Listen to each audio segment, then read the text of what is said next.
Van'ın potansiyeli olan geçmiş yıllarla baktığımızda 230 bin ton kömür kapasitesi vardı. Bugün depremden sonra, 2011 depreminden sonra böyle baktığımız zaman bu potansiyel hem doğal gazın gelmesiyle hem sosyal yardımlaşmanın dağıtmış olduğu kömürleri de göz önünde bulundurarak pazar payımız %80 oranında bir daralma mevcuttur. Diyoruz ki Sosyal Yardımlaşma Vakfı'nın düzenlemiş olduğu sosyal devlet anlayışı adı altında her mağdur aileye birer çek versin, birer kupon şeklinde bir şeyler versin. O insanlar istediği kömürcü esnafına, istediği yere gidip hem burada kaliteli kömür alır, hem bunu yaptığı zaman da şehrin ekonomisine katma değer sağlamakta olacaktır yani bu. Biz bunu bu şekil düşünüyorduk yani doğalgazın gelmesiyle beraber diyorduk ki bizim kömürcüler sitesi, kömürcüler esnafımız TOKİ'lerden yapıldıktan sonra doğal gaz açığını orada kapatacak. Biz burada devletten herhangi bir kredi istemiyoruz. Biz devletten herhangi bir yardım istemiyoruz. Bizim sadece devletten tek isteğimiz var. Biz burada kümelenmiş 62 tane esnafımız var ise, geçmişte 700 insan istihdam ediyor ise bugün eski işimizi istiyoruz. Bunun yanında bir de korsan kömürcüler var. Burada korsan kömürcülerle baktığınız zaman belediyenin üzerine düşmesi gereken çok büyük görevler var. Örneğin biz daha önce belediyeden bazı şeyler talep ettik. Zabıta, denetimlerin sıklaştırılması konusunda. Tabii ki bu belediyede tek de yetinmiyor. Bu belediyeyle beraber Çevre ve Şehircilik Bakanlığı'nın da denetimi çok önemli. Bunlar da ele alması lazım. Çok gider. Şu anda 30-40 bin ton orada da bir alışları oluyor. Direktmen orada ihalesini yapılıyor.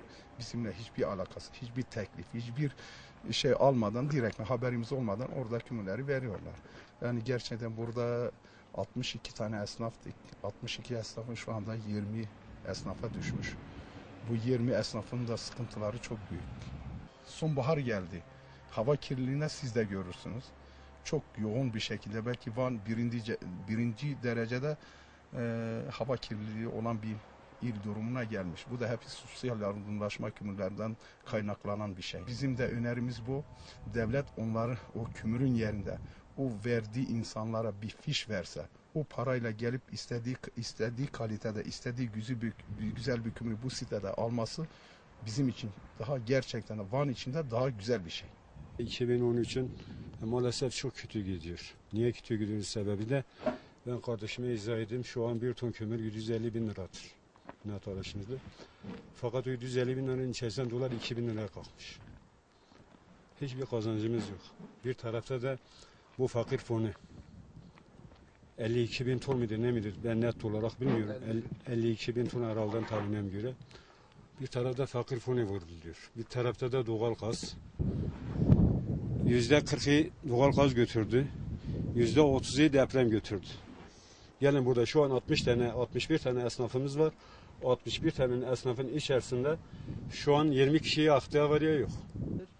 Odun fiyatları şu an meşe 400 bin YTL'dir. Kavak şu an 350 YTL'dir.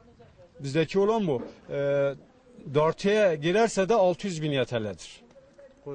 Koru evet. Koru 600 bin YTL'dir. Kış sezonu yaklaştıkça kömür fiyatları artıyor yani bu kömürcülerin her zamanki doğal halidir yani. En azından yani yazın Temmuz Ağustos'unda alan ve şimdiki arasında bir 100 bin lira bir oynama oluyor kömür fiyatlarında. Biz de tabii şehrimiz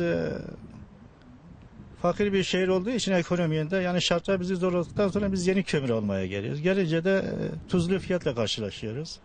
Doğalgaz geldi. Biz de dediğim gibi bir an önce onu evimizde temiz olan o yakacağı evimize yetiştirmeye çalışıyoruz ama maalesef doğalgaz ilerleyişi çok zayıf. Yani yıllardır gelmiş ama hala merkezi bir yerde oturduğum halde hala bana ulaşmamış. Kumur istimel kumur yomuna.